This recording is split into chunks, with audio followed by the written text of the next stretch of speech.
Coucou toi et bienvenue sur le podcast La force de continuer. Un podcast d'interviews inspirantes qui vont t'aider à faire face aux difficultés de ta vie. Au micro, c'est Laure, future psychologue et psycho-coach qui t'aide à t'affirmer grâce à des accompagnements de coaching personnalisés. Aujourd'hui, je reçois Julie, coach pour cerveau atypique, qui va nous partager un bout de son histoire. Avec Julie, on a échangé ensemble pendant 3 heures. Je me suis dit qu'un podcast de 3 heures, ça allait faire un petit peu long pour toi. Du coup, je l'ai divisé en 2 parties. La première partie, c'est celle que tu es en train d'écouter. Je te préviens tout de suite, on aborde des sujets un petit peu difficiles. Pendant l'heure qui va suivre, tu vas entendre parler de dépression, d'idées suicidaires, de stress post-traumatique. Si ces sujets sont difficiles pour toi, je t'invite à écouter l'épisode avec quelqu'un et à ne pas rester seul quand tu le fais. Ce dont Julie va parler peut ramener des souvenirs en toi et créer certaines émotions. Assure-toi d'être en condition pour être sûr que si ça arrive, tu saches quoi faire. J'espère que cet épisode te plaira autant que cela nous a plu de l'enregistrer et que le parcours de Julie pourra t'inspirer et t'aider à faire face aux épreuves que tu traverses. Allez, je te fais pas attendre plus longtemps, je te souhaite une très bonne écoute. Place à Julie. Salut Julie, merci d'être avec nous aujourd'hui pour cette première filmée. Exactement, et une première pour moi aussi, c'est la première fois que je suis en interview, c'est la première fois que je pose ma voix sur un podcast. On fait des premières fois aujourd'hui, exactement. On inaugure ensemble. C'est ça. Et bien du coup, est-ce que tu pourrais déjà dans un premier temps te présenter, me dire un petit peu qui tu es? Avec plaisir. Du coup, moi c'est Julie, j'ai 36 ans. Je suis née dans un tout petit village du sud de la France. Je suis partie ensuite travailler sur Paris, donc clairement pour travailler. J'y ai passé 14 ans. Et du coup, pendant ces 14 ans, j'ai eu une carrière dans la logistique pendant plus de 10 ans. Et du coup, en fait, quand je suis arrivée on va dire au pic de ma carrière, c'est-à-dire arriver à l'âge que je voulais, à la rémunération que je voulais, le poste que je voulais. Vraiment, c'était tout ce que j'avais espéré, c'était mon Graal, tu vois, mon goal. Et en fait, au final, à ce moment-là, et ça c'était il y a 2 ans et demi maintenant, j'ai été complètement fauchée par la dépression. Et du coup, au final, s'en est suivi ensuite plus d'1 an et demi de travail personnel, de reconstruction, de compréhension, d'acceptation. Et du coup, j'ai décidé de faire une reconversion professionnelle. Et aujourd'hui, je suis coach et en fait, j'accompagne les femmes neuroatypiques dans la gestion de leur anxiété. Ok, donc un parcours qui me paraît intéressant et qu'on va pouvoir dérouler du coup C'est ensemble. Ça. Exactement. Et pour commencer, j'aimerais bien qu'on revienne sur la dépression que tu as évoquée tout à l'heure.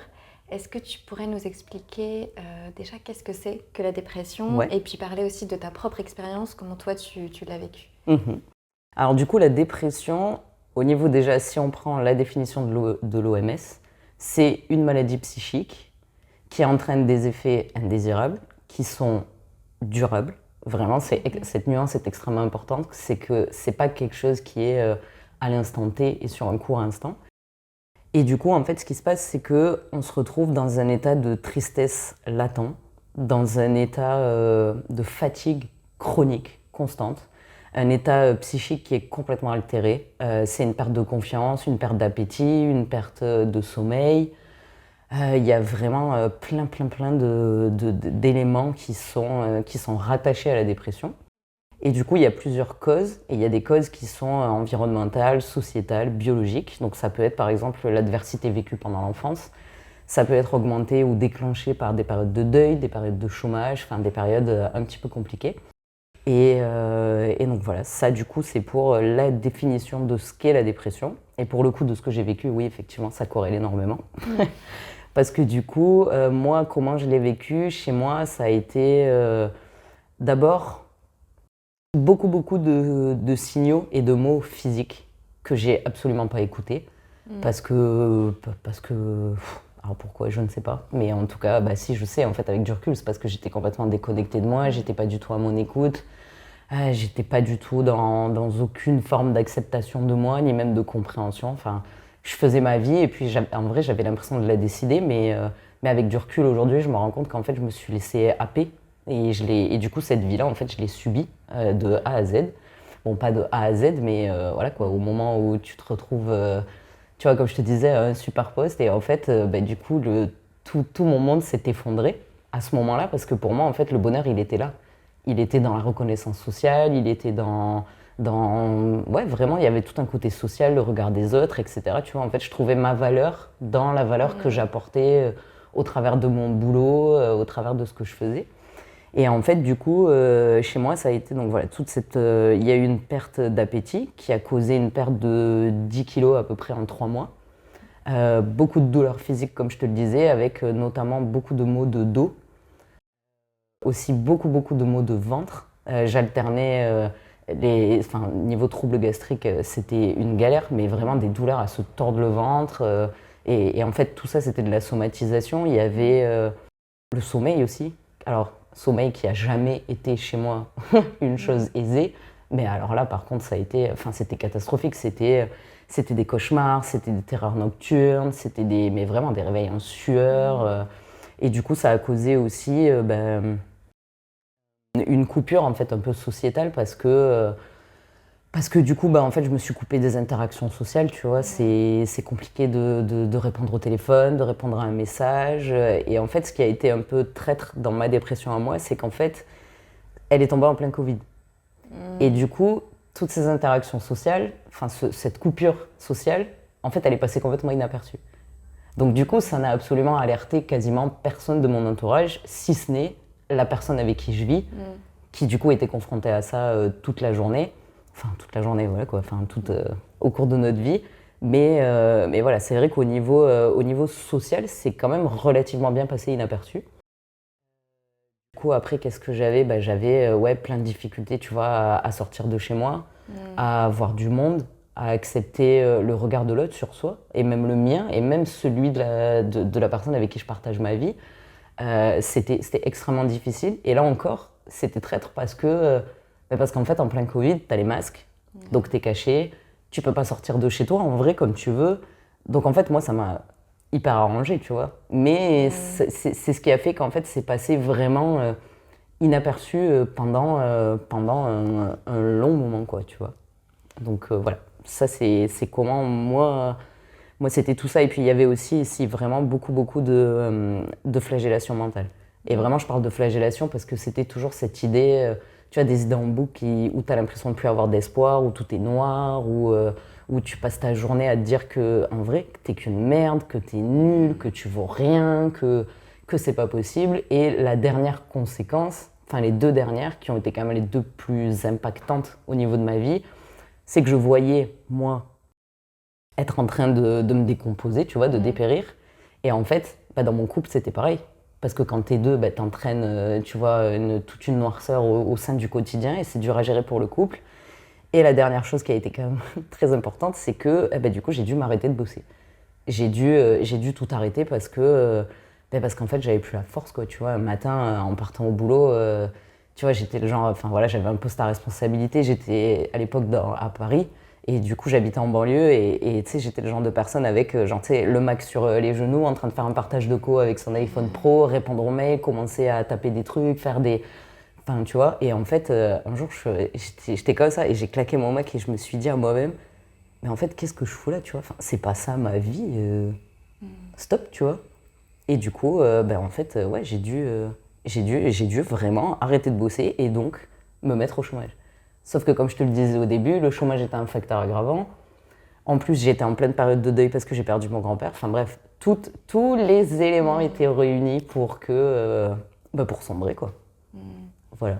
Ouais, donc là, ce que tu décris sur le fait de devoir arrêter de bosser, c'est en conséquence de ce que tu as ressenti et ton vécu de la dépression. Ouais. Et donc dans ce que tu disais, c'est que pour toi, ça a commencé plus par des somatisations.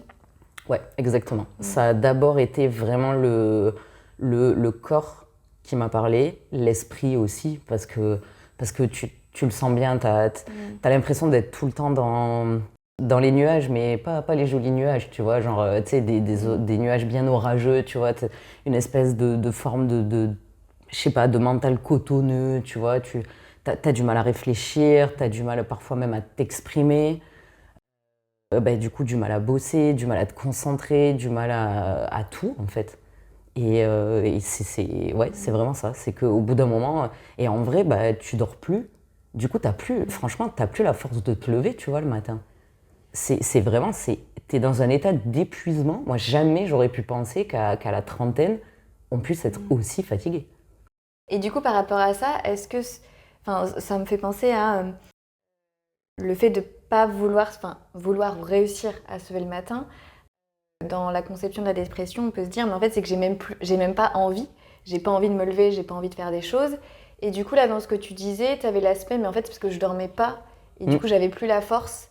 Est-ce que, donc, par rapport à toi, ce que tu as vécu, c'était plus lié au fait que tu dormais pas, donc c'était difficile pour toi, tu n'avais pas forcément l'énergie. Et est-ce qu'il y avait aussi cet aspect de, mais j'ai plus envie, en fait? Alors moi, c'était pas plus envie de sortir du lit, j'avais pas la force de sortir du lit et j'avais absolument plus aucune envie de sortir de chez moi. Ouais. Tu vois, c'est parce qu'on dit ouais sortir du lit, mais en vrai, quand tu fais du lit au canapé, du canapé à la douche, de la douche à faire à manger ou aller piocher un petit truc parce que vraiment tu sens que t'es au bord de l'hypo, tu vois.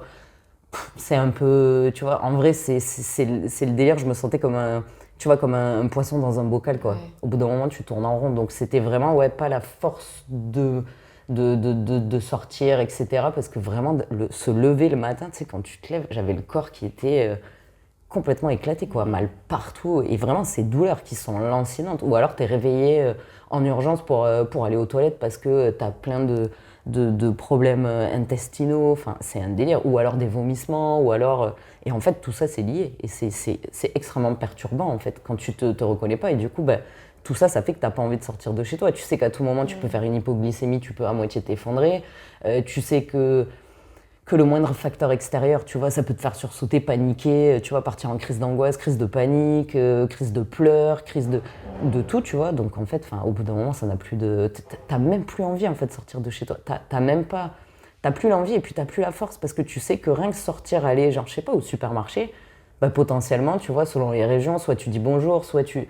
Enfin, tu vois, un minimum. Et en fait, la moindre interaction sociale, c'était une galère pour te dire, avec tout l'amour que je portais à ma compagne, du coup, avec qui on vivait, enfin avec qui je vivais, même elle, quand elle partait au boulot et qu'elle revenait du boulot, en vrai, j'avais pas envie qu'elle rentre, tu vois. Parce que j'avais envie d'avoir aucune interaction. Et en vrai, avec du recul, je sais aujourd'hui que c'était de la honte, en fait. Parce que je me supportais tellement plus et je supportais tellement plus mon propre regard que j'avais pas envie qu'on me voit comme ça, tu vois. Sauf que quand tu vis avec quelqu'un, tu vas pas la foutre dehors, tu sais. Elle rentre du taf, normal, tu vois, il faut bien qu'elle rentre chez elle, quoi. Donc ouais, ça a été vraiment, vraiment tout ça, ouais.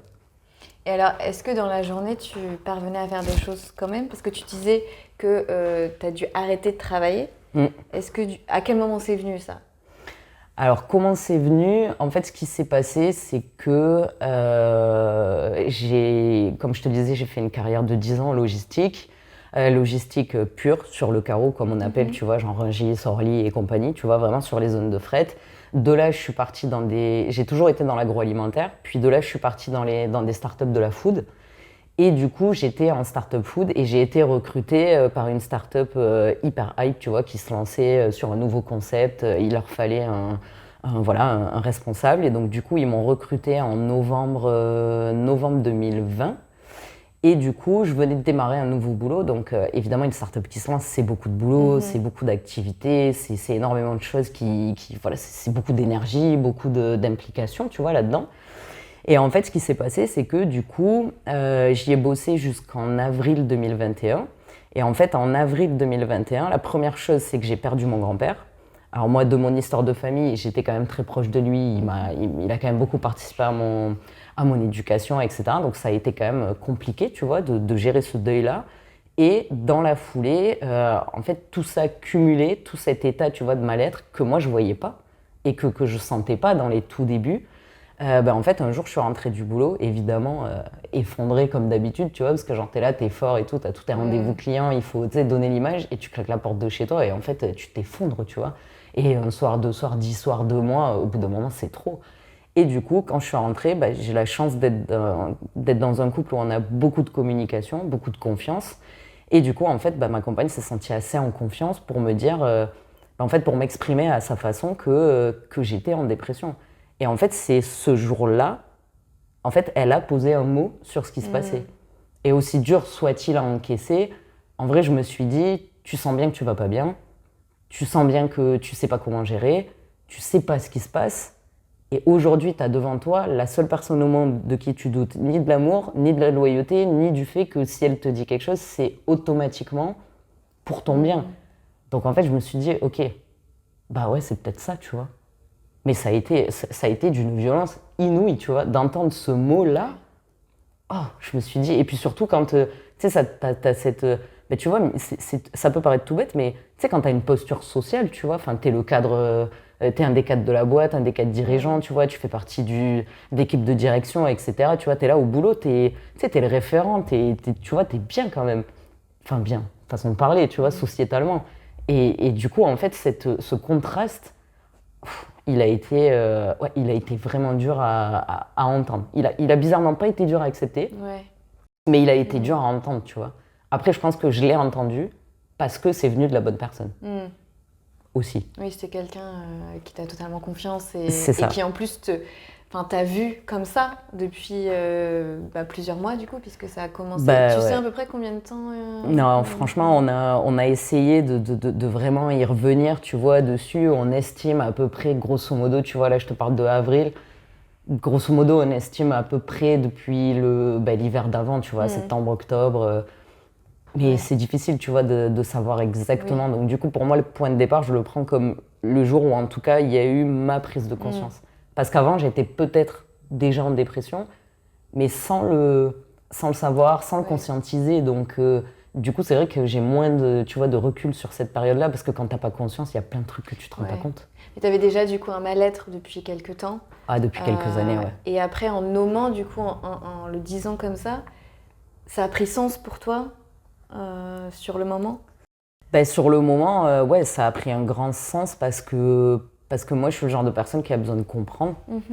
Et du coup, comment te dire? En fait, ça a pris sens parce que même si je connaissais pas... En fait, je me suis rendu compte après coup que je connaissais pas finalement la dépression. Mais de l'image que j'en avais, dans l'idée, ça a pris sens parce que je me disais, ah ouais, enfin, il se passe ça. Et j'ai un mot, tu vois. C'est comme... En vrai, c'est un diagnostic. Parce que comme je le disais au début, c'est une maladie psychique. Donc, c'est comme si là, tu vois, il y avait enfin, tu vois, une réponse à mon mal-être. Ça, c'était ce que je pensais, que c'était la réponse.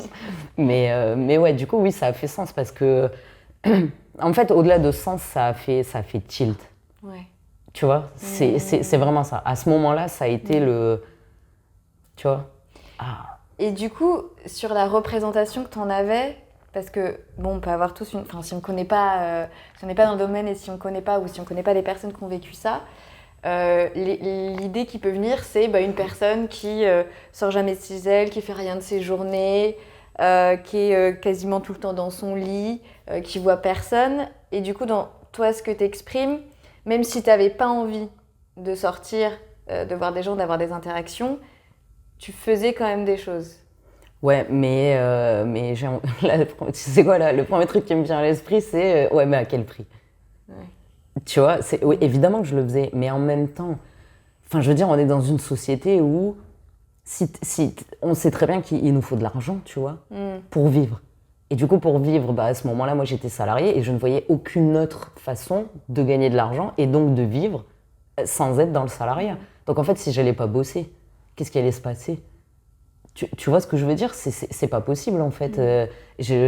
Oui, je l'ai fait, mais en vrai, je l'ai fait en pilote automatique, tu vois. C'était pas ce qu'il fallait le faire. Et ça rejoint ce que je te disais tout à l'heure, d'avoir cette sensation d'être happé et de subir, en fait, parce que t'as pas le choix. Comment tu fais? Si tu vas pas... À l'époque, je ne voyais pas d'autre façon de gagner de l'argent que d'aller bosser pour quelqu'un et de me lever tous les matins, même avec la boule au ventre, tu vois, pas le choix. En fait, je me sentais vraiment pas avoir le choix. Je me sentais bloquée. Je ne voyais pas. Et tu vois, quand je te disais cette idée d'être complètement dans le coton, de plus pouvoir réfléchir, en vrai, quand tu es dans cet état-là, tu ne trouves pas d'alternative. Tu ne vois pas, en fait, ce qui peut... Tu ne verrais même pas une opportunité qui se présente à toi, en fait. Parce que t'as la tête, c'est comme si tu as des œillères et tu vois les tornades que tu imagines comme ça, en fait, c'est comme si elle était comme ça et que tu as un tunnel tout noir face à toi et qu'en vrai, il n'y a pas de lumière au bout et t'es là, tu te dis, écoute, en vrai, la seule chose que je peux faire, c'est rester en vie, tu vois. Sauf que le problème, c'est que moi, quelques mois plus tard, ça s'est transformé en idée noire, en pensée suicidaire, en idée, tu vois. Et en plus, c'est sournois parce que tu vois, quand on parle d'idées suicidaires, les gens, ils imaginent des trucs de ouf, tu vois. Sauf qu'en fait, non, quand tu t'endors et que tu espères, enfin, espérer, tu vois, c'est peut-être un grand mot, mais quand tu te dis, ah tiens, franchement, si je me réveillais pas, ça serait quand même cool. Tu vois, ça serait plus facile. Ou alors, genre, tu sais, enfin, toi, moi, en tout cas, mon expérience personnelle, c'est que parfois, tu vois, j'étais en voiture et en vrai, je me disais, bah, tu sais quoi, en vrai, si je freine pas. Tu vois le délire? Et ça, après coup, j'ai compris que c'était des pensées suicidaires. Au bout d'un moment, tu vois, il faut poser des mots. On parle d'idées noires, de ci, de ça. Non, quand tu espères ne pas te réveiller ou quand tu hésites à te foutre en l'air quand tu es en bagnole, c'est des pensées suicidaires, il n'y a pas d'autre mot, tu vois. Et encore une fois, là, la chance que j'ai eue, c'est que, étant donné que j'ai confiance en la personne avec qui je vis, quand ces pensées, elles sont arrivées après avoir entendu le mot dépression. Et j'ai commencé à faire des recherches, etc. Et j'ai bien compris que ça pouvait aller très loin. Et en fait, tout de suite, dès les premières pensées, alors c'est très bizarre parce que ça fait bizarre au sein du couple, mais en fait, j'en ai toujours parlé. Genre, à chaque fois, je lui disais, j'ai pensé ça. Des fois, je conduisais, je lui disais ça, tu vois. T'imagines le choc? Genre, t'es en voiture avec quelqu'un qui te dit, bah là, je viens de penser à ça. Mais je me suis dit, en fait, il faut que ça sorte parce que de toute façon, ça tourbillonne tellement que sinon, je m'en sortirai jamais, tu vois. Et même si je savais pas à quoi ça allait servir, je me disais, bon, bah, il faut que je communique, tu vois. C'était vraiment le truc qui m'a rattachée, c'était cette communication avec elle, tu vois, le fait de pouvoir dire, de pouvoir parler, d'être dans une safe place où tu sais que tu vas pas être jugé.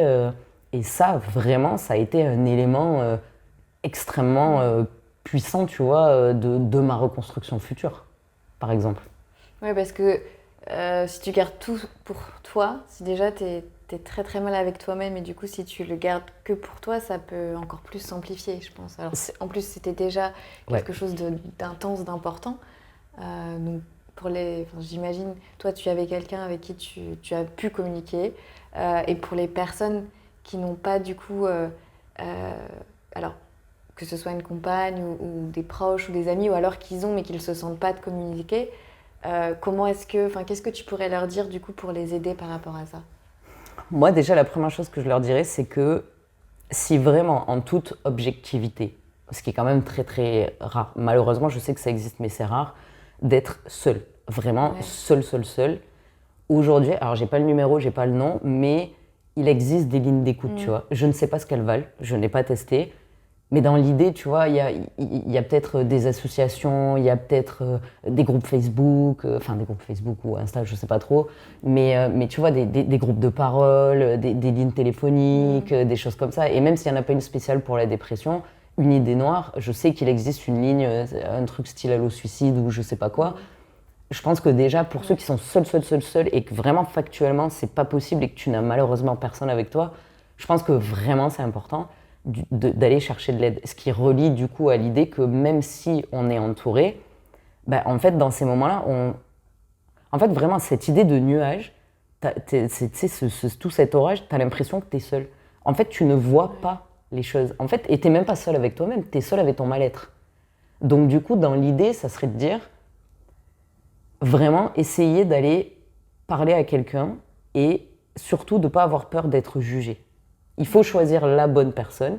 Mais en fait, moi je dirais que pour choisir la bonne personne, c'est tournez-vous vers quelqu'un et en vrai, on s'en fout, compagnon. C'est pas forcément le plus proche physiquement, mais c'est, en gros, si je devais faire un portrait robot, ça serait d'aller discuter avec quelqu'un où tu as une relation, où tu sais que tu es en confiance et où il n'y a pas de jugement.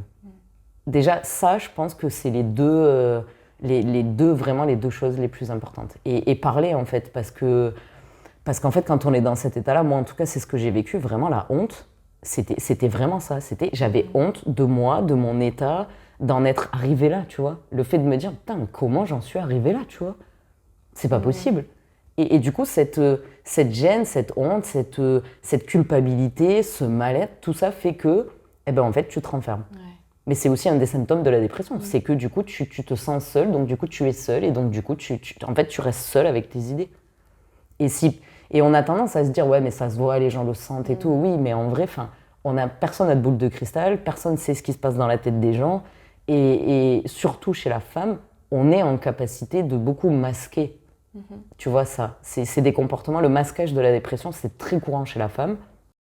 Et du coup, ça crée des situations qui peuvent être dramatiques parce que quand on attend trop, bah, en vrai, plus tu tires sur la corde, bah, un jour, bah, malheureusement, ça peut aller jusqu'à des situations dramatiques. Donc vraiment, ouais, parler. Pas forcément pour aller chercher de l'aide ou pour trouver quelqu'un qui a les bons mots, mais déjà pour, tu vois, sortir le truc. S'alléger un peu, en fait. Oui, parce qu'après, ce que tu disais, c'est que ça peut s'accumuler et arriver à un point j'allais dire un point de non-retour, entre guillemets. Bah, bien sûr, ça peut être ça. Hein. Mais tu vois, une fois, là, maintenant, il y a quelques temps, j'ai entendu quelqu'un dire que nos démons se nourrissent de la noirceur qu'on leur donne.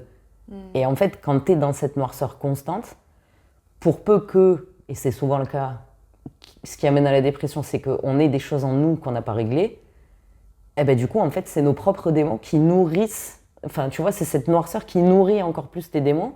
Et en fait, c'est un cercle vraiment vicieux. Il n'y a pas d'autre mot. C'est un cercle vicieux continu.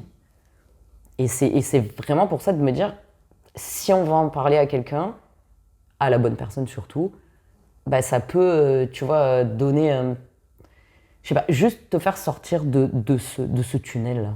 Oui, parce que ce que tu disais, t'as comme des œillères, quoi. Enfin, t'es vraiment toi avec toi-même et tout va s'auto-alimenter. Exactement. Et du coup, si tu restes comme ça, seul, alors sans en parler à quelqu'un, sans forcément que la personne... parce que ça peut être ça aussi, tu vois, des personnes qui peuvent essayer de discuter, d'essayer de changer la perspective. Mais ça fonctionne pas forcément non plus parce que t'es tellement aussi dedans. Franchement, tu vois, à l'inverse, en opposition, si je devais donner un conseil aux personnes qui reçoivent cette information de quelqu'un, alors je pense qu'il sera rare d'avoir quelqu'un qui vient te voir et qui te dit « je suis en dépression ». Tu vois. Mais par contre, quelqu'un qui va venir te voir et te dire, tu vois, si quelqu'un nous écoute et qu'il y a quelqu'un qui lui dit ou qui bientôt malheureusement va lui dire tu sais, je me sens pas bien en ce moment, j'arrive pas à comprendre ce qui se passe, mais vraiment, enfin voilà, avec leurs mots, bah en fait, ça serait déjà, en fait, de ne jamais perdre le prisme de la personne. C'est-à-dire être dans le questionnement, tu vois. Est-ce que déjà, qu'est-ce que je peux faire pour toi? Tu vois, juste ça, qu'est-ce que je peux faire pour toi? C'est pas partir dans des clichés stupides, tu vois, du style ah mais c'est bon, ça va passer, c'est juste un petit moment de déprime. Ouais, on a tous vécu des petits moments comme ça, tu vois, mais ça va aller. Voire pire, des réactions comme moi je l'ai eu, hein, genre non mais une dépression, mais c'est pas possible. T'es fatiguée peut-être, mais t'as tout pour être heureuse, tu sais. Bah oui, forcément, j'ai un boulot de cadre, j'ai tu vois, un couple, des revenus bah, du coup qui étaient conséquents avec mon boulot, des économies qui du coup étaient conséquentes aussi, un appartement sympa. Ouais, mais non en fait, tu vois, il faut pas. En fait, il faut arriver à s'enlever. Si vraiment un jour quelqu'un vient vous voir ou que vous avez conscience que quelqu'un est en dépression, sortez de tous ces schémas sociétaux qu'on nous met dans la tête, tu vois. Et vraiment, ne restez que sur la personne. Comment tu vas? Comment je peux t'aider? Qu'est-ce que tu ressens? Comment ça se matérialise?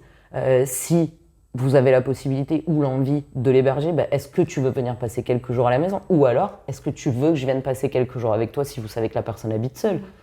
Ou bah, si la personne habite avec quelqu'un et que c'est pas son compagnon ou sa compagne à qui elle vient se confier, est-ce que tu lui en as parlé? Oui, non. Si c'est non, pourquoi? Est-ce que tu veux peut-être que je t'aide? Tu vois, être la tierce personne qui va t'aider à ouvrir le dialogue avec... Tu vois, plein de solutions, mais vraiment rester centré sur la personne.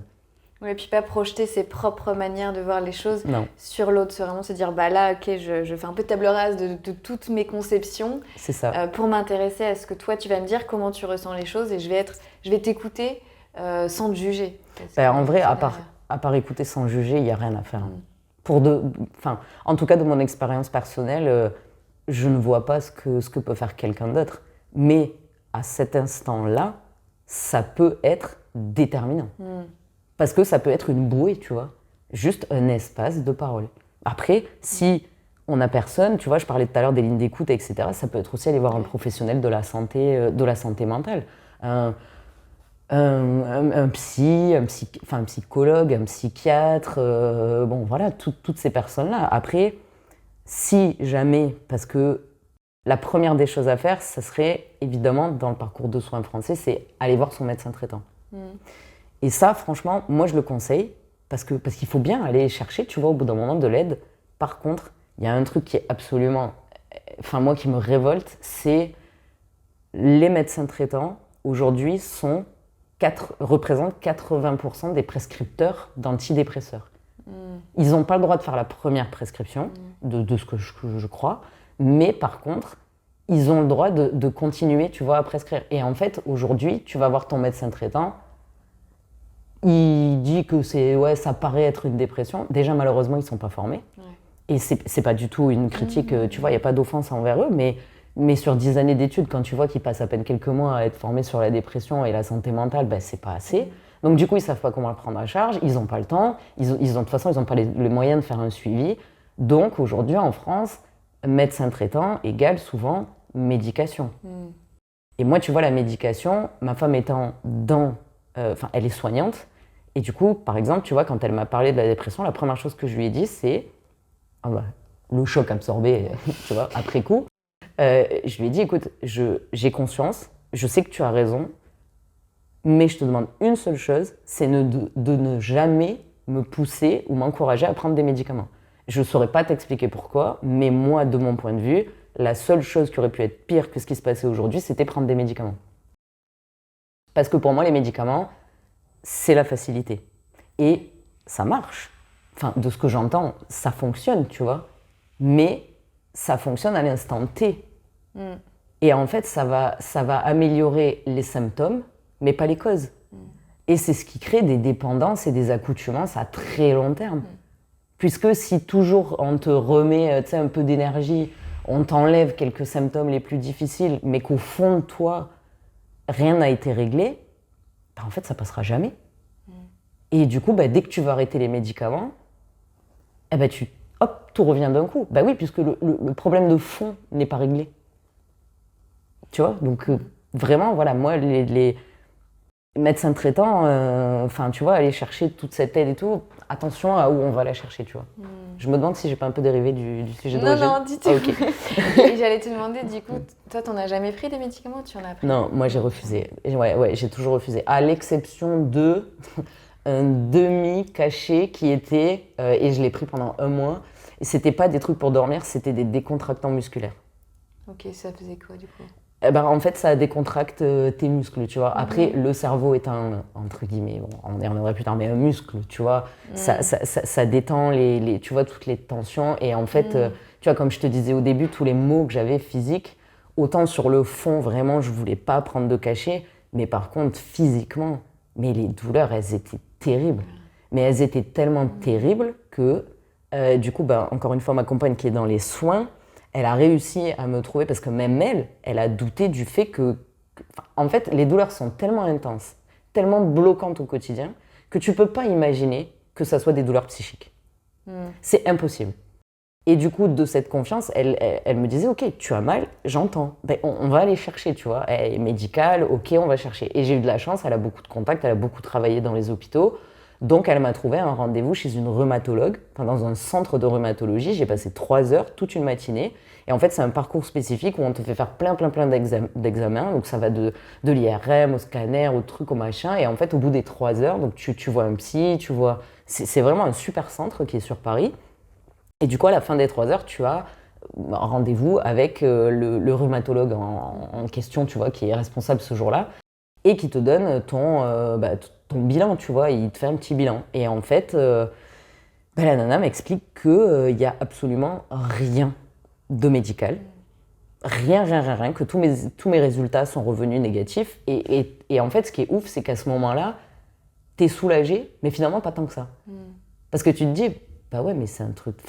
Et je me souviens lui avoir répondu, mais je vous jure, franchement, j'ai mal. Et du coup, elle m'a regardée, et en fait, là, ça a été le premier point très important de ma reconstruction, c'est que cette personne-là m'a dit, est-ce que vous avez déjà entendu parler du syndrome post-traumatique? Alors, non. Enfin, oui et non, tu vois, on en a tous entendu parler, forcément, on parle.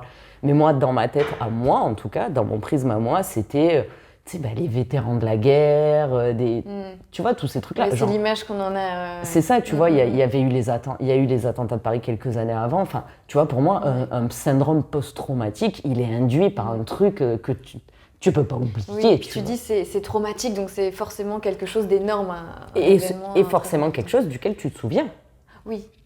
Moi, dans ma tête, c'était ça. C'est que tu vis un traumatisme et derrière, tu as un syndrome. Dans ma tête, pour moi, c'était ça, en fait, le traumatisme. Vraiment. Le syndrome traumatique, pour moi, c'était ça. Il m'arrive quelque chose duquel j'ai conscience et qui reste ancré en moi et qui, en fait, en gros, me fait du mal. Dans mon idée, tu vois, c'était ça. Et donc, du coup, je sors de ce rendez-vous complètement perturbée, tu vois. J'appelle ma compagne et du coup, elle me dit, écoute, qu'est-ce que... Tu vois, c'est compliqué, en plus, tu l'appelles, mais qu'est-ce que tu veux que la personne te dise, tu vois. Donc, écoute, après, voilà, toujours dans sa bienveillance, écoute, c'est pas grave, tant mieux, déjà, tu vois, la raison. Tu vois, la voix de la raison qui déjà te dit, tant mieux, physiquement, il n'y a rien, tu vois, c'est cool. Donc, ça veut dire qu'on va pouvoir, ça nous donne d'autres pistes. Et donc, du coup, de là, je suis partie parce que je sentais bien que j'étais pas très bien. Et puis, je commençais un petit peu à m'intéresser aux médecines douces. Donc, du coup, je me suis dit, je vais aller voir un kinésiologue. Un kinésiologue qui est un petit peu l'équivalent d'un magnétiseur, voilà, grosso modo, travail énergétique. Et donc, du coup, au final, cette personne, je fais une séance, tac, tac, machin. Et puis, rebelote, cette personne me dit à la fin... Est-ce qu'on vous a déjà parlé d'un possible syndrome post-traumatique vous concernant ? Ah putain, c'est pas possible, tu sais. Tu sais, t'as envie de leur dire, mais vous avez quoi, les gars qu'est-ce qui vous arrive, tu vois ? Et en fait, le truc, c'est que il s'est avéré que oui, bien plus tard, j'ai compris que j'avais un syndrome post-traumatique, tu vois. Et que ça joue aussi, tu vois, quand au début, je te donnais la définition et que je te disais des marqueurs biologiques, des facteurs biologiques, celui-ci en fait partie, tu vois.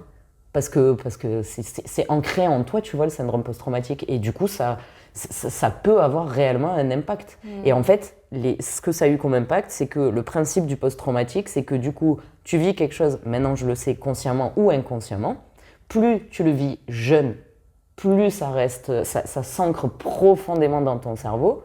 Scientifiquement, il y a des choses, au niveau neuroscientifique, il y a des choses qui se passent, tu vois. Je pourrais rentrer dans les détails, mais c'est pas le moment. Et du coup, en fait, après, il faut arriver à le faire sortir. Et en fait, le truc, c'est qu'au bout d'un moment, ton corps, en fait, le principe du syndrome post-traumatique, c'est que tu vis un traumatisme, ton cerveau il l'aspire, tu vois. Ouais. Voilà, exactement, il le garde en mémoire bien profondément. Et en fait, de ce que j'ai appris plus tard, c'est que lorsque tu commences à aller un peu mieux dans ta vie, en fait, ton cerveau te renvoie, tu vois, des petites images. Et soit ça commence par des périodes très très down, soit ça peut être aussi ressortir dans des périodes de up, en fait, tu vois, dans ta vie. Moi, c'est vraiment ce qu'ils m'ont expliqué et j'ai trouvé ça hallucinant, tu vois. Et en fait, comment ressort le trauma ? C'est des cauchemars, c'est c'est comme des pertes en fait de l'instant présent, c'est-à-dire que tu es en train de vivre une chose, tu vois, et ça peut être, tu vois, quelqu'un qui ouvre une porte d'une certaine façon et bizarrement, tu as une espèce de souvenir mais qui n'a rien à voir et que tu ne sais même pas expliquer parce que pour toi, c'est pas un souvenir. Tu l'as pas vécu cette scène, tu vois. C'est surtout beaucoup de somatisation physique. Et en fait, moi, c'était ça qui était en train de ressortir, tu vois. Et du coup, toi, t'avais ces cauchemars-là et t'as eu ces images qui te sont revenues. Tu voyais des choses, mais tu savais pas forcément ce que c'était. Ouais, j'avais l'impression de devenir littéralement folle. Ouais. C'est-à-dire que moi, dans cet épisode dépressif et dans cette dépression, vraiment, ce qui m'a marqué, c'est que j'avais ce questionnement constant et permanent d'avoir une maladie mentale. Je me disais, c'est pas possible, soit je suis bipolaire, soit je suis schizophrène, soit juste je suis folle en fait. Parce que tu vois des choses qui pour toi sont pas réelles en fait. Et tu te réveilles le matin et tu te dis, mais est-ce que c'était... En fait, tu comprends pas, c'est réel, c'est pas réel. Je te jure, tu as l'impression d'être dans deux dimensions différentes, tu vois. Et vraiment, tu perds pied avec la réalité. Il y avait des fois, je me levais le matin, je me disais, mais est-ce que vraiment j'ai rêvé de ça ? Mais pourquoi j'ai rêvé de ça? Est-ce que c'était... Et ça te paraît réel. Et surtout, ce qui est très impressionnant dans les remontées du trauma, c'est que même si au niveau de la vue et du cerveau, ça n'imprègne pas, en fait, tu ressens toutes les douleurs physiques. Et je parle pas que des douleurs physiques somatiques, genre mal de dos et tout, mais tu sais, une terreur, une tension, un coup de panique, et ça, tu le ressens physiquement, en fait. C'est très impressionnant.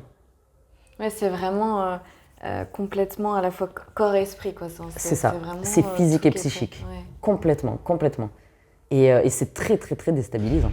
Parce que vraiment, je suis en train de devenir folle. Moi, je lui disais à ma compagne, je lui disais, mais chérie, j'ai l'impression que je suis en train de devenir folle. Vraiment. Tellement bien qu'une fois, je lui ai parlé du fait de... l'idée n'était pas exclue de me faire moi-même interner, tu vois, de mon propre gré, quoi, tu vois. Je me suis dit, peut-être que la solution, c'est partir dans une maison de repos, tu vois. Genre vraiment, me couper de tout. Et en fait, quand je me suis renseignée, il n'existe pas de structure qui, en tout cas moi, j'en ai pas trouvé, je peux pas dire que ça n'existe pas, mais je n'en ai pas trouvé, qui propose cette mise au vert, tu vois, façon de parler, sans médication. Ouais, parce que c'est avec médication dans ce genre d'endroit. Voilà. Et comme je refusais la médication, c'était soit je renonçais à mon idée de refuser la médication, soit en fait je me coupais de cet accès-là, tu vois. Mais pour te dire jusqu'où est allée ma réflexion, de me dire, en fait, il faut que ça cesse.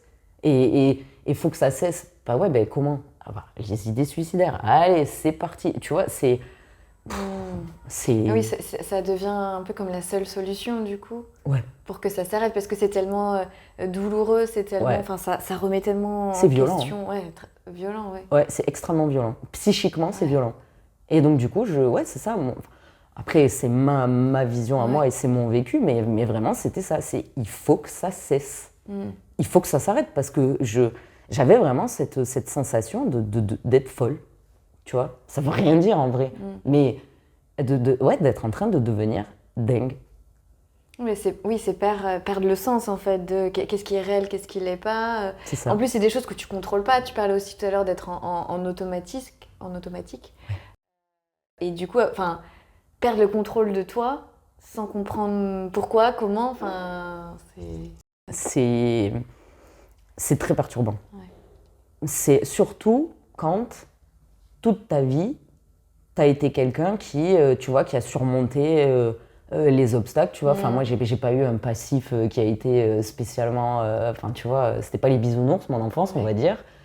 Et du coup, et en vrai, ça n'a jamais cessé, tu vois, d'avoir des obstacles, des difficultés à vivre des choses, à se remettre de certaines choses. Mais tu te dis, attends, tu vois, je suis forte. Tu sais, avoir cette image de soi que tu es quelqu'un de fort et que là, du coup, en fait, tu vois, par exemple, tout à l'heure, on parlait de l'imaginaire dans l'idée de ce qu'est la dépression dans la société, c'est une faiblesse. T'es en dépression, ah ouais, mais bon, on a tous déjà entendu des gens dire, ouais, mais bon, il est quand même à la base, il est pas très stable. Hein. Tu vois, non, en fait, tu vois, ou ouais, mais bon, il est un peu faible, un peu faible, tu vois. Mais pas du tout, en fait, tu vois. Et du coup, moi, il y a vraiment une notion que j'ai intégrée, c'est la notion de différence entre, tu vois, on met faible et fort en parallèle. Et en réalité, en fait, moi, j'ai transformé ces mots-là, tu vois, en fragile et antifragile. Parce qu'en fait, tu vois, dans l'idée, c'était de me dire, tu vois, aujourd'hui, je dirais qu'il faut accepter d'être fragile pour être plus forte, tu vois. Mais tu n'es pas faible quand tu fais une dépression, tu es fragile. Et déjà, dans l'idée, c'est pas pareil. C'est parce que qui dit fragile, tu vois, on sait tous, un verre, c'est fragile, tu le fais tomber, ça casse, tu vois. Et en fait, c'est exactement ça. C'est qu'au moment de la dépression, c'est comme si on t'avait jeté contre un mur et que t'étais brisé, tu vois. Et c'est vraiment ça, c'est cette notion de se dire, ok, j'ai des fragilités, c'est-à-dire, pour moi, je l'assimile à des failles, des démons, tu vois. Comment je fais maintenant pour me reconstruire, tu vois, sur ça? C'est comment on fait? Et puis dans ce que tu expliques aussi, c'est que ça vient pas de nulle part non plus. Non.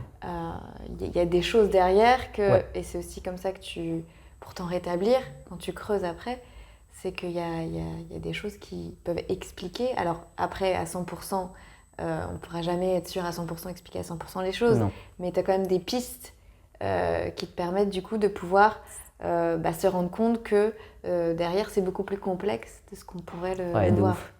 Ah ouais, c'est exactement ça.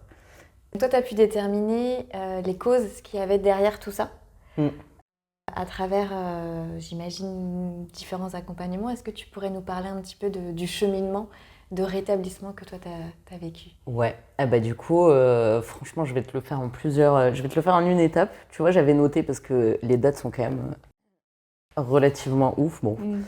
Mais dans l'idée, si tu veux, ce que j'ai fait, c'est que du coup, je me suis dit, ok, le syndrome post-traumatique, c'est une chose, donc je vais me renseigner là-dessus, tu vois. Mais avant de m'être renseignée sur ce qu'est le syndrome post-traumatique, je me suis renseignée sur qu'est-ce qu'était la dépression. Moi, j'ai besoin de comprendre, tu vois. Donc du coup, grâce à cette compréhension de ce qu'était la dépression, de comment elle arrive, quels sont les facteurs aggravants, etc., j'ai pris conscience relativement rapidement qu'il y avait un facteur interne. Et donc, ce que j'ai fait, c'est que au travers de recherches, et vraiment je commence par là parce que c'est vraiment ça le point de départ, moi ça a été le web. Okay. Tu vois, parce que j'arrivais pas à sortir de chez moi, donc en vrai, qu'est-ce qui est le plus accessible chez soi? Le web. Donc du coup j'ai fait plein de recherches et par hasard, sur Instagram, ça peut paraître complètement dingue, hein, mais sur Instagram, je trouve une meuf qui parle une coach, qui parle elle parle de sujets un peu mélangés et notamment d'un sujet, tu sais, de multipotentialité, voilà, de plein de choses. Et elle fait des posts dans lesquels vraiment je me retrouve. Et elle fait un petit sondage, voilà, tu sais, genre pour savoir si on est telle personne, telle sorte et tout, bref. Donc je remplis son questionnaire, il s'avère que oui, je suis la cible qu'elle cherche, on se contacte, enfin elle me contacte et elle m'explique qu'elle lance une bêta de son programme à venir. Tu peux juste expliquer ce que c'est une bêta pour les personnes qui écoutent? Ah pardon, oui, c'est vrai qu'on est entre entrepreneurs, du coup on se chope un peu. Une bêta, grosso modo, c'est une version minimale, voire primaire d'un accompagnement ou d'un programme, tu vois, que tu vas créer et que tu vendras par la suite. En gros, c'est testé. Tu vois, tu peux tester, alors gratuitement ou pas, tu vois, selon les professionnels. Voilà, c'est une version de test en fait d'un programme d'accompagnement. Je ne sais pas si ça existe dans les autres corps de métier, mais dans le coaching c'est comme ça, tu vois. Et donc du coup, elle me contacte, tout ça, et puis elle m'explique qu'elle va lancer un programme qui s'appelle, à l'époque c'était Pouvoir et Sérénité. Donc cool, tu vois. Franchement, le nom ultra stylé. Et du coup, donc elle m'explique comment ça va se passer, etc. Et puis, en vrai, j'ai rien compris à ce qu'elle m'a raconté. J'étais pas du tout dans le délire du développement personnel, de comment aller mieux, la quête de sens, la quête de... Non, j'étais pas du tout là-dedans. Mais je sais pas pourquoi, tu sais, j'ai eu cette sensation d'être appelée. Tu vois, par ce truc. Et du coup, elle m'explique que voilà, c'est une bêta, donc c'est un prix dérisoire, tu vois, honnêtement, vu la valeur que ça m'a apporté. Et puis, c'est le principe de la version bêta, c'est que c'est pas cher. Et donc, du coup, au final, je m'engage et je dis, ok, donc c'est un programme d'accompagnement de 4 mois. Et donc, du coup, si je te fais la chrono, je m'arrête de bosser en avril 2021. Grosso modo, en novembre 2021, jusqu'en novembre 2021, c'est la descente aux enfers. Et puis du coup, je me retrouve à prendre ce coaching qui démarre en novembre. Et donc du coup, je démarre ce coaching. Et en fait là, je rencontre, parce que c'était un coaching hybride, c'est collectif et individuel à la fois. Et en fait là, je découvre deux autres nanas, plus la coach en question. Et en fait, là, je me retrouve mais avec des meufs, mais au top du top. Genre des nanas qui vont certes pas bien, mais qui, tu vois, qui fonctionnent comme moi. Je me suis toujours sentie, tu vois, en décalage, toujours, tu sais, un peu à côté de la plaque, mais depuis toujours, tu vois. Et je voyais bien, tu sais, que je réagissais pas comme tout le monde, que, tu sais, la meuf bizarre, quoi, tu vois. En vrai, il n'y a pas d'autre mot, tu vois, sociétalement, t'es la meuf chelou, tu sais. Et là, en fait, putain, je me retrouve genre en visio une fois par semaine avec des meufs qui sont comme moi. Et du coup, en fait, la coach nous explique que, bah, en fait, ce programme-là, il est fait pour les femmes neuroatypiques. Ok. On va enchaîner sur un autre épisode, donc on y reviendra, mais voilà. Et du coup, dans la neuroatypie, il y a le haut potentiel. Et du coup, on en parle avec les filles, et tu sais, cette idée me trotte un peu, tu vois. Bon, je ne fais pas de recherche du tout. Par contre, je ne sais pas pourquoi, je m'achète en fin d'année un livre qui s'appelle Je pense trop, de Christelle Petit-Colin. Donc le titre étant extrêmement parlant, je me dis, je vais le lire. Mais sans savoir de quoi traiter le livre. Et en fait, le titre, c'est Comment canaliser ce mental envahissant. Point. Tu te dis, ok, why not, tu vois, cool. Et donc, du coup, je le lis. Et en fait, le sujet du livre, le sujet principal, c'est comment peut-on imaginer que l'intelligence rende malheureux. Et dans le livre, elle explique qu'est-ce que la neuroatypie, qu'est-ce que le haut potentiel, qu'est-ce que, tu vois, tout ça, et à quel point cette spécificité, on va dire, peut engendrer des difficultés dans la vie de tous les jours, et notamment une accentuation de l'anxiété, des troubles dépressifs, etc. Si c'est cumulé avec beaucoup de mal-être, tu vois, voilà. Et donc du coup, au final, je lis ce livre, et là, je commence à tilter, et je me dis, bah tiens, cheminement se fait, et puis... et en fait, là, tu vois, je commençais en fait, j'ai pris conscience que c'était interne à moi, tu vois. Ouais. Et donc, je me suis dit, ok, je vais tout donner pour chercher. Et en fait, je me suis dit, je ne lâcherai pas tant que j'aurai pas compris vraiment qu'est-ce qui m'a mis dans cet état-là. Parce que je peux pas d'un côté refuser la médication et de l'autre côté ne pas chercher des causes internes et surtout les régler. Parce que sinon, je suis pas bête, je sais très bien que c'est le genre de truc qui peut me suivre et durer toute ma vie, tu vois. Donc, je me lance à corps perdu dans la quête de moi, en fait. Enfin, à la base de pourquoi la dépression et comment me sortir de cette dépression. Et en fait, cette quête-là a démarré par ce coaching. Coaching qui a duré 4 mois, dans lequel, tu vois, on a tout repris, les fondations, les valeurs, les limites, les besoins, le passé, le parcours. Wow, c'était hyper intense. Et donc, du coup, je lis ce livre et je me dis, ok, j'ai un doute, donc je vais passer le test Waze 4. Test Waze 4 qui est le test de QI officiel, tu vois. Mais pas du tout pour une histoire de QI, tu vois, mais pour me dire, ok, en vrai, je me suis dit, c'est quoi, c'est comme si j'avais une checklist et vas-y, je vais barrer. Et au bout d'un moment, je trouverai bien je trouverai bien la réponse, tu vois. Et donc, du coup, au final, je passe le test. Mon test concluant, ok, HPI. Ça, en vrai, aucun intérêt, tu vois, à ce moment-là, pour moi, de savoir HPI, ça. HPI, c'est haut potentiel. Ouais, haut potentiel intellectuel. Et, mais vraiment, pour moi, à ce moment-là, ça n'a aucun intérêt, tu vois. C'est un chiffre, c'est 3 lettres sur un papier, rien à foutre. Par contre, ce qui est intéressant, c'est qu'elle revient au moment du bilan en me disant « Est-ce que vous connaissez le TDAH ?» Donc, trouble déficitaire de l'attention avec hyperactivité. Est-ce que vous connaissez le trouble anxieux généralisé? Est-ce que vous connaissez le syndrome post-traumatique, etc. Et putain, rebelote, syndrome post-traumatique. Les gars, vraiment, vous me saoulez, tu vois. Et donc, du coup, je zappe complètement dans tout le rapport. Le haut potentiel, la neuroatypie, pour moi, ça n'avait aucun intérêt à ce moment-là. Par contre, je me dis, attends, syndrome post-traumatique, quand même, faut pas déconner, tu vois. Ça fait 3 professionnels indépendants qui ne me connaissent pas, qui ne se connaissent pas, qui me disent la même chose. Donc, je lui demande conseil sur comment, qu'est-ce que c'est et comment on fait pour régler ça, tu vois. Donc, elle m'explique le mécanisme du cerveau et elle m'explique que, en fait, ça peut être traité par 2 choses, soit par l'hypnose, soit par de l'EMDR. L'EMDR, en anglais, c'est Eyes Motion Directional, je sais pas quoi, tu vois. Et en gros, c'est un travail sur les pupilles qui fait que, du coup, ça ouvrirait la boîte de Pandore. si on prend le trauma comme étant la boîte de Pandore, tu vois. Et donc du coup, au final, je tente l'hypnose qui ne fonctionne pas, non pas parce que la thérapeute n'est pas bonne. Ça n'a pas marché, pas du tout à cause de l'hypnothérapeute, mais à cause du fait que j'ai appris plus tard que mon trauma à moi était tellement profond, c'est-à-dire ancien, remontant au jeune âge, que du coup l'hypnose ne peut pas toujours accéder aux parties les plus reculées du cerveau.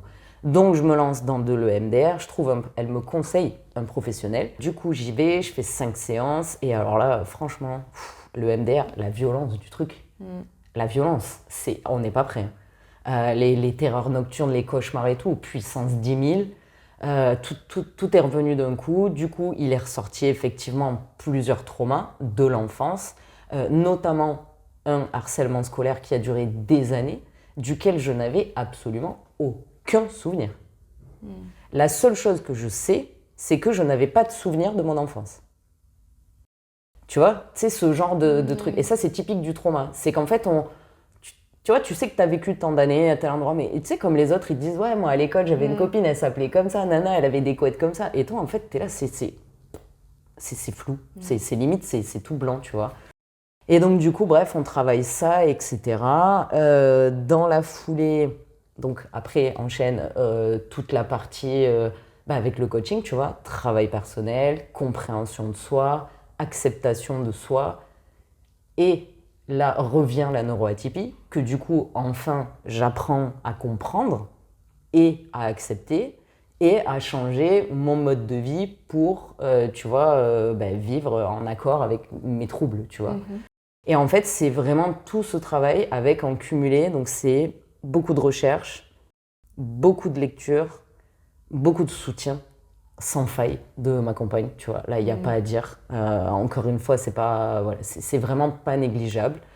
L'acceptation de soi, le travail, régler les traumas, bosser là-dessus. J'ai fait, du coup, avec la psy avec qui j'ai fait le test Waze, elle m'a envoyé voir le MDR. Du coup, en même temps, je faisais le MDR, la psychanalyse. En même temps, je faisais un coaching.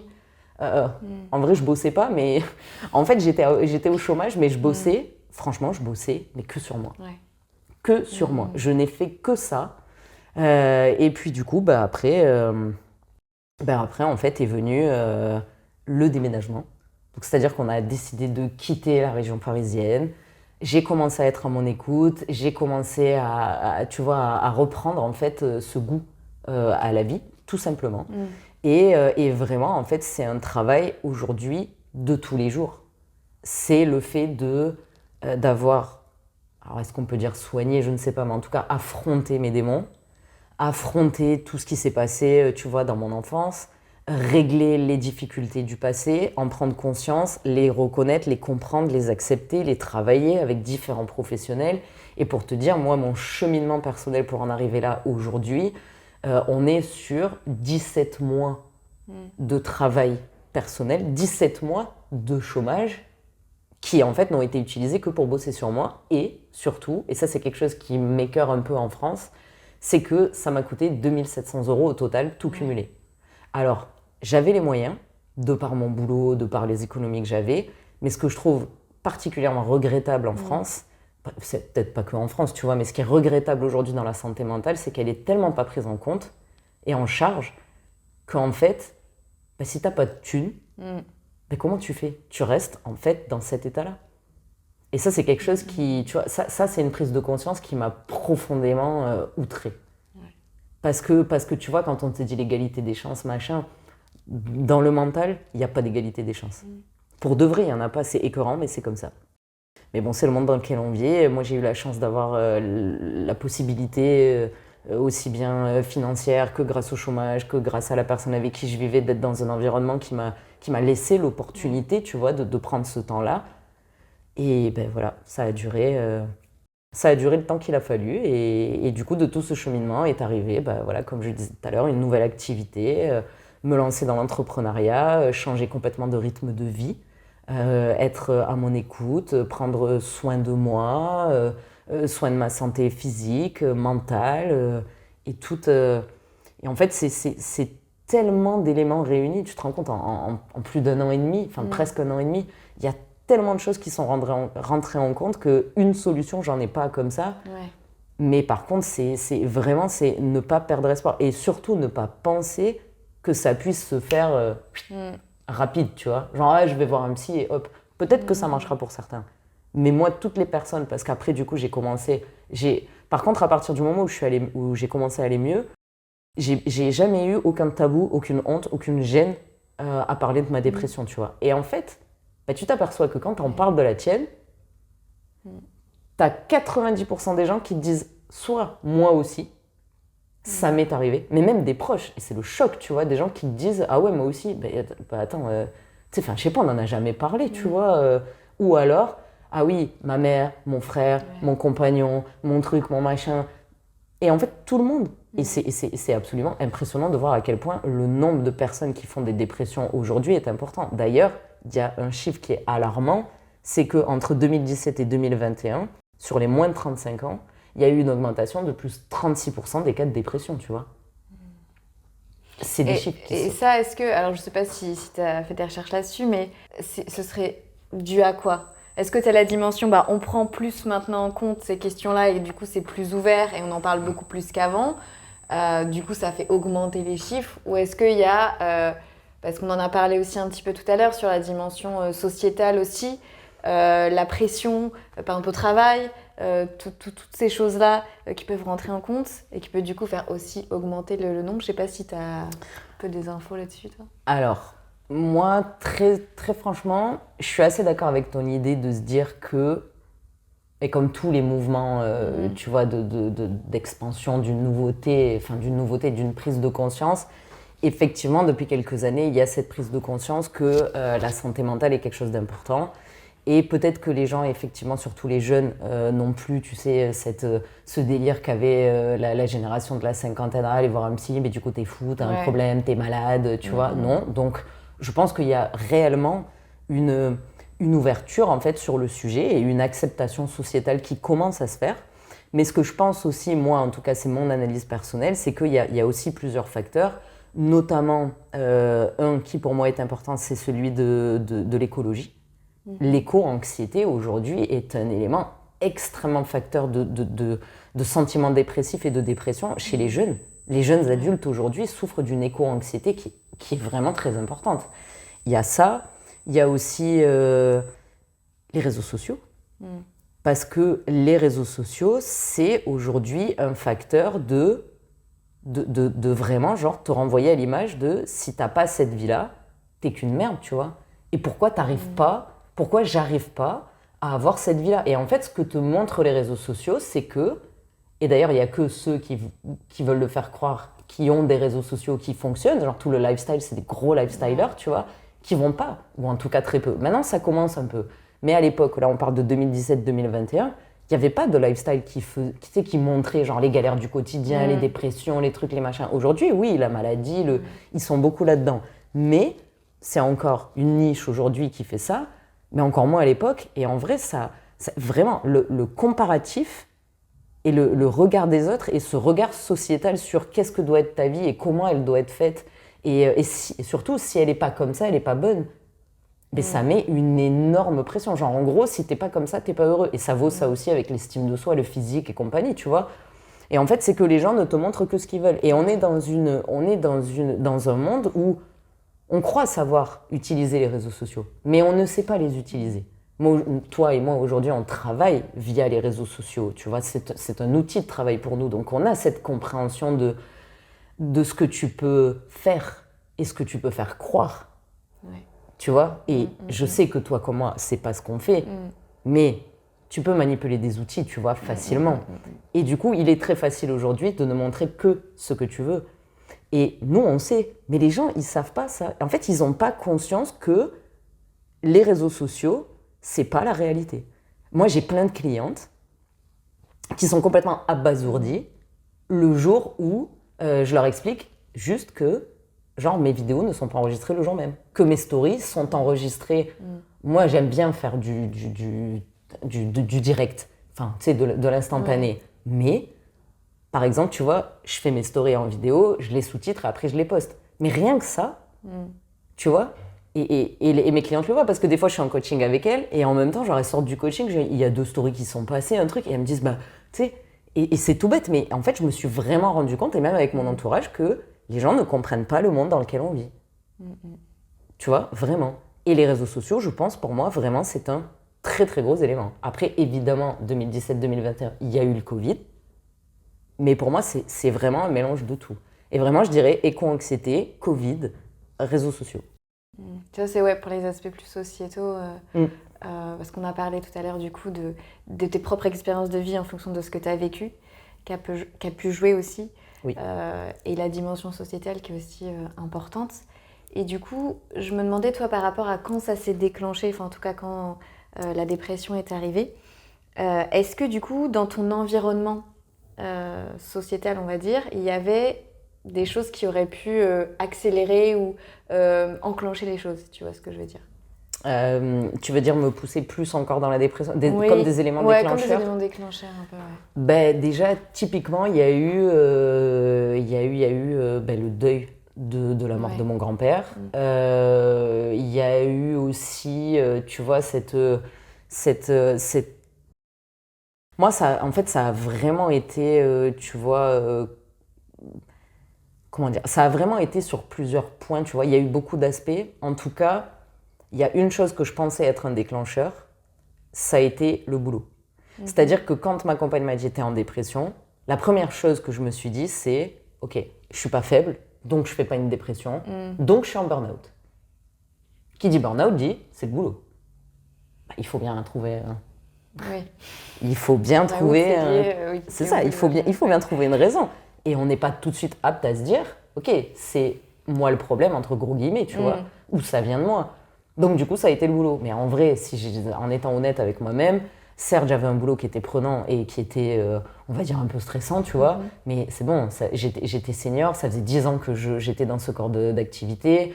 J'avais pas de problème relationnel avec les personnes qui travaillaient pour moi dans mes équipes. J'avais absolument aucun problème avec ma hiérarchie, puisque j'avais des CEO qui avaient mon âge. CEO / PDG au cas où, voilà. Tu vois, enfin, aucun problème de boulot. En vrai, c'était pas le boulot. Mais ça, c'est vraiment un élément que j'ai envie de parler de préciser parce que on a souvent, tu vois, tendance, par exemple, dans les clichés ou dans les réponses, c'est ouais, mais tu sais, mais en ce moment au boulot, c'est un peu compliqué, c'est pas une bonne période, mais ça va passer. Et non, en fait, vraiment, la dépression, c'est persistant. C'est-à-dire que si ça dure plus de 6 mois d'affilée, il faut s'inquiéter. Mais déjà, je vous dirais même au bout de 3-4 mois, quand vous êtes dans un état déplorable, il faut déjà s'en inquiéter, tu vois. Donc voilà, non, moi, les éléments extérieurs, non, comme ça qui aurait pu le déclencher, franchement, non. Et c'était bien ça qui me mettait d'ailleurs en détresse et en incompréhension, parce qu'en fait, il n'y avait pas d'éléments extérieurs. Si, un deuil, mais bon, enfin, tu vois, malheureusement, c'était pas le premier que j'ai eu à affronter, comme tout le monde, et ça sera pas le dernier, tu vois. Donc, je sentais bien que c'était pas ça, la raison primaire, tu vois. Et du coup, par rapport à ce que tu disais sur le burn-out, est-ce que tu pourrais faire un peu la distinction entre burn-out et dépression? Et aussi, c'est important ce que tu disais sur le fait que ce soit persistant, parce que parfois, surtout depuis que c'est de plus en plus démocratisé, la santé mentale, il y a encore énormément de chemin à faire, hein, on est bien d'accord. On va tout de suite se dire, un jour où ça va pas trop, on se sent pas bien, on se dit tout de suite, ah ça y est, je suis en dépression. Comment du coup, est-ce que, pour les personnes qui écoutent, pourraient faire la distinction par rapport à ça? Typiquement, la différence entre la dépression et le burn-out, c'est que le burn-out est lié, en tout cas de comment moi je le définis et de la définition que j'en ai comprise, c'est que le burn-out est lié à des événements professionnels. C'est-à-dire que, mais ça peut être des événements professionnels graves, hein, du harcèlement, un licenciement, tu vois, des choses vraiment qui te mettent un coup très important au moral. Ça peut être des problèmes relationnels avec sa hiérarchie, avec ses subordonnés, avec ses collègues, avec, tu vois, mais il y a vraiment une dimension professionnelle dans le burn-out qu'il n'y a pas dans la dimension de la dépression qui est du coup vraiment liée à soi. Alors à soi, comme je le disais au début, environnement biologique, éléments biologiques, éléments environnementaux, tu vois, il y a beaucoup de choses qui rentrent en compte, mais quoi qu'il arrive, c'est lié à soi. Ça peut être l'environnement dans lequel tu vis, mais c'est en dehors du boulot et c'est toi, tu es quand même là dans cet environnement en train de subir ça, tu vois. Donc voilà, pour moi vraiment c'est dans l'idée, ça c'est vraiment la notion importante. C'est-à-dire que si vous vous sentez dans cet état-là et que vraiment factuellement et honnêtement vous êtes en capacité de vous rendre compte que non, finalement c'est pas le boulot en fait. Et surtout que, comme tu le disais, c'est pas un jour ou une semaine t'es claqué, t'es fatigué, t'es ci, t'es ça, mais c'est que en vrai c'est 1 mois, 2 mois, 3 mois, 6 mois. Et ce qui est traître, c'est qu'aujourd'hui on a cette tendance à se dire mais il y a les vacances qui arrivent, tu vois, je vais aller mieux. Donc genre en vrai de janvier à août t'es pas bien. Au mois d'août ou au mois de juillet tu pars en vacances, non mais c'est bon, il y a les vacances, ça va aller mieux, tu sais, quand je vais rentrer de vacances. Oui, mais combien de personnes rentrent de vacances et si t'arrives à être objectif sur toi-même, ça va pas mieux. C'est plein de petits éléments comme ça. C'est par exemple l'idée de se dire, je sais pas, t'es censé aller voir une pièce de théâtre, aller dans un musée, tu sais, c'est, voilà, dans la dépression, voilà, je vais pas donner d'exemple concret, mais dans la dépression, il y a vraiment cette dimension aussi qui est de se dire que tu perds plaisir à faire des choses et tu perds le plaisir et l'intérêt à faire des choses qui, avant, te plaisaient. Ça, c'est vraiment une dimension qui est importante, tu vois. Moi, j'ai toujours été le genre de personne à adorer sortir de chez moi. Pas forcément pour aller faire la fête ou quoi que ce soit, tu vois, mais sortir, aller prendre l'air, marcher, et ça, en fait, du jour au lendemain, j'avais plus envie. Tu vois, écouter de la musique, j'adore ça. Mais du jour au lendemain, t'as plus envie, parce qu'en fait, t'as tellement, tu sais, la tête pleine déjà que même la musique casse la tête, tu vois. En fait, ça fait plus de bruit que le bruit que t'as déjà dans la tête.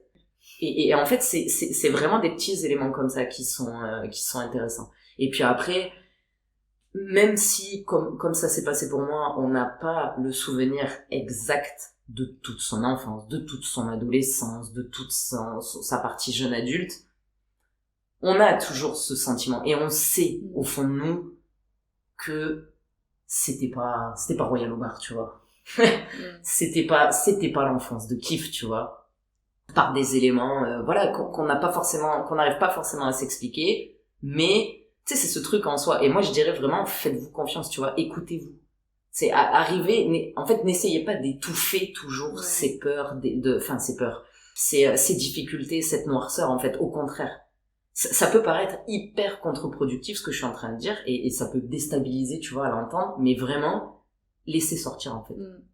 Laisse sortir, accepte. Et si t'arrives pas à laisser sortir verbalement, tu peux écrire. Moi, écrire, ça m'a fait du bien, tu vois. Je suis allée m'acheter un cahier et j'ai posé toute ma noirceur. Je me suis dit, tu sais quoi, au moins, peut-être si je la sors de ma tête, sur les conseils de ma coach, par contre, là, pour le coup, si je le sors de ma tête, peut-être que ça va aller mieux. Et alors, le sortir de ma tête ne m'a pas du tout aidé à aller mieux. Par contre, quand elle a compris que ça m'aidait pas, quand je lui ai dit que ça m'aidait pas, tu vois, là où elle était bonne, c'est qu'elle m'a dit, écoute, mais tu relis ce que t'écris? Et du coup, je dis, non. T'écris. Tu sais, c'est tout bête, mais tu vois, c'est typiquement le genre de position où on te dit, fais ça. En fait, tu n'es plus qu'un exécutant. Tu ne peux plus réfléchir par toi-même. Et du coup, je dis, non, j'ai pas relu. Relis. Ok. Et du coup, putain, le choc. Tu relis, mais des trucs que t'as écrits 3 semaines, ou même 3 jours avant, et tu sais, de le lire, tu te dis, waouh. En fait, tu lis et tu te rends compte, tu vois, de la souffrance et en fait, tout ça, ça fait un vrai cheminement, tu vois. Ça aide, moi, en tout cas, personnellement, ça m'a aidé, tu vois. Et après que après avoir écrit beaucoup de choses négatives et d'avoir posé toute cette noirceur, elle a intégré l'idée d'écrire des choses positives, tu vois. D'essayer petit à petit d'équilibrer dans le cahier des choses cool de la journée, tu vois. Et essayer de se raccrocher, en fait, par des toutes petites choses. Juste, en vrai, fêter une victoire. Moi, je pouvais passer 3 semaines sans sortir de chez moi. Ouais, mais quand tu vis avec quelqu'un qui fait les courses, qui fait ci, qui fait ça, machin, en vrai, t'as pas de raison de sortir de chez toi. Enfin, t'as pas de raison. Si, à part pour toi, mais quand t'as pas envie. Et tu sais, jusqu'à ce qu'on te pousse, quoi, tu vois, genre, mais passer une semaine entière à pas me laver. C'est pas un problème, tu vois. Donc, vraiment, c'est ça, c'est l'idée de se dire, il faut se rapprocher à chaque victoire. Si ça fait 1 semaine que t'as pas réussi à te laver, que t'as pas eu la force d'aller à la douche, déjà de 1, n'aie pas honte. Prends ton courage et dis-toi que tu seras fier de toi quand, dans 1 heure, t'auras mis tes fringues au sale, que tu te seras douché, que t'auras remis des habits propres, que tu te seras coiffé. En vrai, tu sais quoi, tu sors pas de chez toi, c'est pas grave. Reste propre et reste, surtout ne fuis pas le miroir, tu vois. Reconnecte-toi un tout petit peu, tu vois. Genre, coiffe-toi, maquille-toi si t'aimes ça, habille-toi, lave-toi. Tu vois, c'est tout bête. Mais on en arrive à un point où c'est même plus quelque chose de facile à faire. Donc, il y a vraiment ce côté-là, tu vois. Et du coup, vraiment, chaque victoire, après, note-les. Note-les parce que tu vas les oublier, en fait. Et puis, en plus, dire à quelqu'un, ouais, je me suis douché aujourd'hui. Ouais, génial. Enfin, tu vois, enfin quoi, qu'est-ce que tu veux, tu sais. Enfin, en gros, tu pourrais dire, ah, bah, tu veux une médaille, tu sais. Mais en vrai, des fois, il faudrait vraiment donner une médaille à ces personnes qui sont dans cet état-là et qui ont même pas la force d'aller à la douche. Bah, franchement, moi, si vraiment quelqu'un nous écoute et c'est ce qui lui arrive, bah, tu sais quoi, va à la douche et entends ma voix te dire, bravo. Franchement, bien joué, tu sais quoi, c'est le premier pas. En fait, c'est passer à l'action. Même sur des trucs qui peuvent paraître complètement stupides, passe à l'action. Si t'as les moyens de, non pas faire à manger, mais de te commander à manger, commande-toi à manger et mange. Tu vois? Genre déjà, moi je te jure, la première fois, après des mois que j'ai fini une assiette complète, j'étais ultra fière de moi. Mais c'est une sensation incroyable, tu vois. Juste finir son assiette. En vrai, tu régresses. Tu vois? Et chaque élément de vie devient une victoire. Et puis du coup, bah, une première victoire, tu te douches, une première victoire, t'es propre, une deuxième victoire, tu t'es coiffé, une troisième victoire, tu t'es habillé, et puis t'as réussi à manger une assiette complète, et puis, bah, t'as réussi à aller faire juste le tour du pâté de maison, et puis, mais en vrai, tu sais quoi, tout ça, faut pas le banaliser. C'est des vrais, ça, c'est déjà passer à l'action. Envoie un message, un SMS à ta meilleure pote, ou à ton meilleur pote, tu vois, ou à la personne que t'aimes le plus, juste, commence à prendre contact, des tout petits trucs. Je suis pas en train de te dire, sors de chez toi et va, tu sais, c'est bon, arrête avec tes conneries, tu vois. Non, c'est pas ça. Moi, j'ai conscience d'à quel point c'est dur, mais la personne qui m'écoute, il faut qu'elle ait conscience que le moindre petit pas, à partir du moment où l'action est en marche, le pouvoir de l'effet cumulé de tous ces petits pas, ça change littéralement les choses. Cumulé, évidemment, à un travail personnel, psychique, tu vois. Mais il y a aussi cette partie physique. Ouais, c'est super important ce que tu dis, de rappeler aussi dans le contexte que déjà c'est par étapes qu'on fait les choses et si on se donne trop, bah ça va nous bloquer complètement et on va se retrouver à rien faire et à rester dans ce cercle vicieux là. Donc vraiment de faire par petites étapes et sur ce que tu disais par exemple, c'est de dire à quelqu'un que tu t'es lavé, bah c'est vrai que socialement les gens vont dire mais de quoi tu me parles. Mais du coup si vous êtes dans cette situation là alors je sais que c'est difficile mais de sortir un peu justement de ce qui est considéré comme valorisant dans la société, remettez-vous dans votre contexte à vous et du coup de vous dire mais là où j'en suis actuellement, je fais de mon mieux, j'essaie et du coup je peux être fière quand justement j'arrive à passer à l'action parce que c'est ça aussi qui est le plus difficile, c'est les premiers pas. Et une fois qu'on en a fait un, bah c'est plus facile après de faire 2, 3, 4 et petit à petit, alors comme tu disais aussi, en étant accompagné et en étant aidé, soutenu, de travailler du coup, soutenu. C'est les deux. Ah oui, tu parlais accompagné par des professionnels. Oui. Oui, c'est ça, et soutenu par au minimum un entourage, tu vois. Oui. De travailler du coup à la fois sur l'aspect du comportement, passer à l'action, et sur aussi l'aspect psychique sur soi. Complètement. Et du coup, toi, t'as pu faire tout ce cheminement-là avec tous les différents accompagnements aussi que tu as eus. Et le temps. Et le temps, oui. C'est ça aussi qui est très important. Ça c'est une notion qui est extrêmement importante. C'est sortir de la dépression. C'est un marathon aussi long que ce qu'on a mis pour se rendre compte qu'on y était arrivé, tu vois. Genre, ça va pas être, genre, d'un coup, une montée, tu vois. Non, il faut le temps. On est sur du psychique. Qui dit psychique, tu vois, c'est pas genre, je me suis pété la cheville, j'ai une fracture, je mets un plâtre, dans 4 semaines, c'est réglé. Non, le psychique, et puis en plus, moi, personnellement, ça a pris presque 1 an et demi. Il y a des personnes avec qui j'ai discuté pour qui ça a pris 1 an, il y en a pour qui ça a pris 3 ans, il y en a pour qui ça a pris 10 ans parce qu'ils n'ont pas eu bon accompagnement, mais surtout, ne jamais perdre espoir. Vraiment se dire que, 1, t'es pas seul, 2, t'es pas faible, et 3, il y a de l'espoir. Tu peux y arriver. Vraiment, tout le monde peut y arriver. Mais il faut se faire confiance et vraiment, c'est ça, c'est cette idée d'espoir. Se dire, un jour, ça va le faire. Par contre, qu'on soit bien d'accord, je ne suis pas en train de dire que si on laisse le temps passer sans passer à l'action, on va y arriver. Mais par contre, si vraiment, dès aujourd'hui, tu te dis, ok, et à la limite, si tu sais pas quoi mettre en place, eh ben, essaye d'avoir un tout petit peu d'objectivité sur toi-même, fais une liste de quelles étaient toutes les choses que tu faisais avant, mais même les trucs les plus banals. Tu vois, aller se doucher, se laver les dents, faire une machine, passer l'aspirateur, faire la poussière, j'en sais rien moi, sortir aller faire des courses, envoyer un message à un ami. Juste ça, qu'est-ce que tu faisais avant, qu'est-ce que tu fais plus aujourd'hui? Eh ben, tu prends la même liste et tu commences par ces tout petits trucs-là. Tout petit. Mais vraiment, avec du passage à l'action. Déjà, la première chose, c'est la prise de conscience. La prise de conscience, le travail personnel, le passage à l'action et le temps. Le temps. Il y a vraiment pas d'autre... Se donner le temps, et puis de se dire que si t'arrives pas, je sais pas, une semaine, un mois, 3 mois, continuer, persévérer aussi. C'est ça, parce qu'on est dans un monde de cette gratification immédiate. Genre aujourd'hui, on a l'habitude de vouloir quelque chose et de l'avoir instantanément.